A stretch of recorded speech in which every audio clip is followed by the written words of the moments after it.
మరి ఈ రోజు ఆవిడ హోమ్ మినిస్టర్ అయ్యారు. ఎవరైనా హర్షిస్తున్నారా? మరి సీనియర్ లేడీ మరి మీరు ఎవరైనా సమర్థిస్తున్నారా?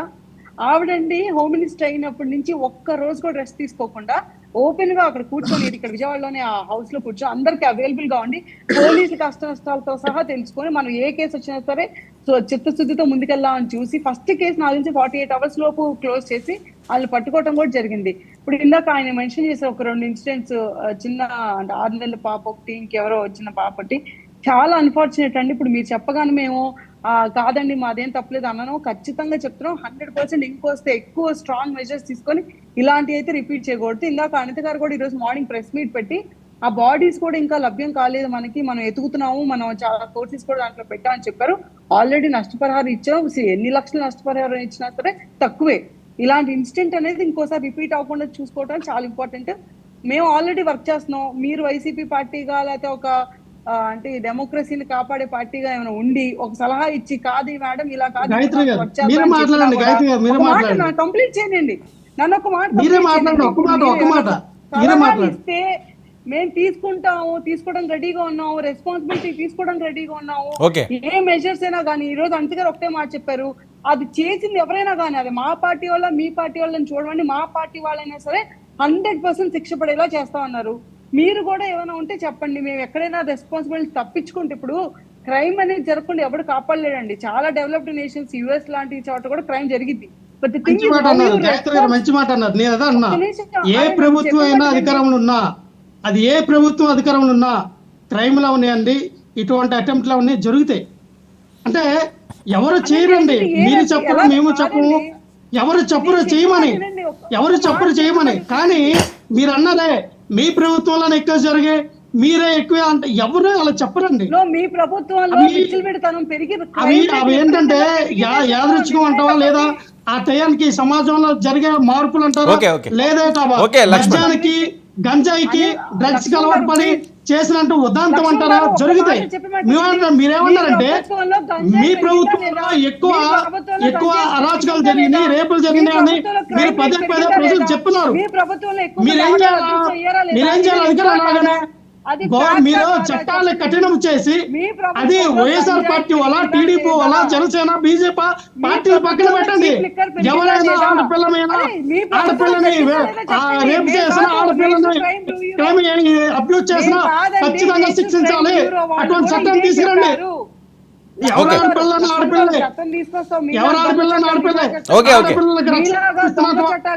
పవన్ కళ్యాణ్ గారు ఖచ్చితంగా పవన్ కళ్యాణ్ గారు 100% బాధ్యత తీసుకోవాలా. బాధ్యత తీసుకుంటే ఖచ్చితంగా లక్ష్మణ్ ఓకే. పవన్ కళ్యాణ్ గారికి ఎలాగా మెసేజ్ వెళ్ళాలో మీకు బాగా తెలిసిన వ్యక్తి, ఒకసారి ఒక మెసేజ్ పంపించండి సార్, ఇలా తీసుకోండి, తప్పే ఉంది. నన్ను వర్మ గారు ఒకసారి కంప్లీట్ చేయండి ప్లీజ్. ఇందాక ఆయన ఆపారు. నేనేం చెప్తున్నానండి, మీ ప్రభుత్వంలో నేషనల్ క్రైమ్ బ్యూరో రిలీజ్ చేసిన రిపోర్ట్స్ ప్రకారం ఇండియాలో టాప్ మోస్ట్ క్రైమ్స్, లేడీస్ మీద క్రైమ్ జరిగింది మీ మన వైసీపీ ప్రభుత్వంలోనే, ఏపీ స్టేట్ లోనే అని చెప్పి మేము కాదు, నేను లేకపోతే ఇక్కడ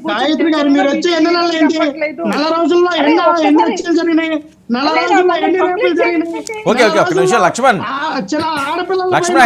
తను మాట్లాడుతున్నారు కదా, మాట్లాడాక మీరు ఓపిక్ గా మీరు చెప్పారు, నేను విన్నాను, నేను రాసుకున్నాను మీరు చెప్పిన పాయింట్స్. ఒక్కసారి నన్ను చెప్పనివ్వండి. నేనేం చెప్తున్నాను, క్రైమ్ ఆపలేకపోవచ్చు, కానీ ఆ తర్వాత మీరు ఎలా రియాక్ట్ అయ్యారు అనేది, ఏ రకంగా రెస్పాన్సిబిలిటీ తీసుకుంటారనేది ఇంపార్టెంట్. నేను ఎగ్జాంపుల్ ఫ్రేమ్ చేసి చెప్తున్నాను. మా హోమ్ మినిస్టర్ గారు వెంటనే ప్రెస్ మీట్ పెట్టి జరిగిందంతా చెప్పి, ఎస్ ఇంకా బాడీస్ దొరకలేదు, దాని గురించి మేము ఇట్లా అంటే గాలిస్తున్నాము, ఇంకా ఎక్స్ట్రా ఫోర్సెస్ అని చెప్పి రెస్పాన్సిబిలిటీ తీసుకున్నారు. కాదండి, అప్పుడున్న హోమ్ మినిస్టర్ ఒక్క మేత అప్పుడున్న హోమ్ మినిస్టర్ ఎలా రెస్పాండ్ అయ్యారంటే, అక్కడికి వచ్చి ఏది హాస్పిటల్ దగ్గరికి వచ్చి, ఎక్కడైతే రేప్ జరిగింది అక్కడికి వచ్చి ఈ రోజు డేట్ ఎంత, ఎవరు ఏమైంది అని చెప్పి అక్కడ పోలీసులను అడుగుతుంది ఆవిడ ప్రెస్ ముందు నించోని. దాన్ని నేను మాట్లాడతా, అది చిత్తశుద్ధి అంటే. లేని చట్టం ఉందని అబద్ధం చెప్పటం, మైకుల ముందుకు సీఎం అనే వ్యక్తి మైకుల ముందుకు వచ్చి అంటే అపోజిషన్ ని బ్లేమ్ చేయటం, ఇది మీ దాంట్లో జరిగిన క్రైమ్ కూడా రెస్పాన్సిబిలిటీ తీసుకోకుండా మమ్మల్ని బ్లేమ్ చేయటం, మీడియాని బ్లేమ్ చేయటం, ఇలాంటి సొల్లు కబుర్లు చెప్పారు కాబట్టి ఈ రోజు మీకు 11 సీట్లు వచ్చినాయి. అదే చెప్పేది, తప్పులు చేయకుండా ఎవరు సొల్లు కబుర్లు చెప్తా ఉన్నారు, ఎవరు ఫేక్ ప్రాపగండా తీసుకెళ్లారు ప్రజలకి, ప్రజలు గమనిస్తూ ఉన్నారు. పవన్ కళ్యాణ్ గారు ఒక్క నిమిషం అమ్మా, ఇదే పవన్ కళ్యాణ్ గారిని మీడియా వారు అడిగితే మీడియా ఒక్క నిమిషం గాయత్రి ఒక్క నిమిషం ఆగండి. పవన్ కళ్యాణ్ గారిని ఇదే మీడియా వారు ప్రశ్నించారు ఏమని, అదే నంద్యాలలో జరిగినటువంటి ఆ 8 సంవత్సరాల బాలిక హత్య ఏదైతే ఉందో ఇంతవరకు కూడా ఆ నిందితులు కానీ ఆ తాలూకా ఆ యొక్క బాడీ కూడా దొరకలేదంటే నాకు తెలియదండి, నేను పేపర్లో చదివాను అన్నారంటే అది నిర్లక్ష్యం అన్నాలా, బాధ్యత అన్నాలా? నిజంగా పవన్ కళ్యాణ్ గారికి మీ టార్గెట్ అంతా కూడా పవన్ కళ్యాణ్ చూస్తాడు సార్. ఇంకా మా జనసేనలోనే ఉన్నాడు మా అన్నయ్య,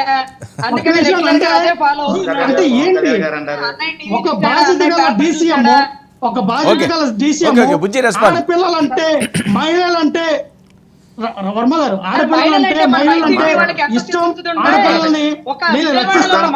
మా ప్రభుత్వంలో అక్కడికి వెళ్ళిన చంద్రబాబు గారి మీద మీరు మహిళా కమిషన్ చైర్మన్ గారు ఒక నోటీస్ ఇష్యూ చేశారు, గుర్తుందో లేదో? చైర్మన్ నోటీస్ ఇష్యూ చేశారు చంద్రబాబు గారు. అయ్యా పవన్ కళ్యాణ్ గారు నిజంగానే లక్ష్మణ్ బుజ్జి అసలు ఇవాళ ప్రజలందరూ అలాగే ఇవాళ కూటమి నాయకులందరూ పవన్ కళ్యాణ్ గారిని చాలా గౌరవిస్తున్నారు. ఎందుకంటే ఆయన నీతి నిజాయితీ గల వ్యక్తి, ఒక మాట అంటే కమిట్మెంట్ మీద ఉన్న వ్యక్తి, ఒక అలాంటి నాయకుడు మన ఆంధ్రప్రదేశ్లో పుట్టడం, మన ఆంధ్రప్రదేశ్లో ఇవాళ డిప్యూటీ సీఎం ఉండటం మన అందరూ అదృష్టంగా ఇవాళ ప్రజలందరూ భావిస్తున్నారు. ఇంకో విషయం, మీరు అసలు లోకల్ సర్పంచుల్ని అంటే రాష్ట్రపతికి తర్వాత చెక్కుబౌరున్న ఏకైక వ్యక్తి ఎవరు ఉన్నారంటే మన సర్పంచులు. అలాంటి సర్పంచులకి చెక్ పవర్ తీసేసి సర్పంచుల్ని చేతగాని వాళ్ళ కింద చేసిన సరేలేండి. ఇప్పుడు ఆ ఇష్యూస్ మీద మనం వెళ్ళాం, అయిపోయింది కాదు సార్. పవన్ కళ్యాణ్ గారి కమిట్మెంట్ అంటే చెప్తున్నా, పవన్ కళ్యాణ్ గారు జనాలు నమ్ముతారని మీ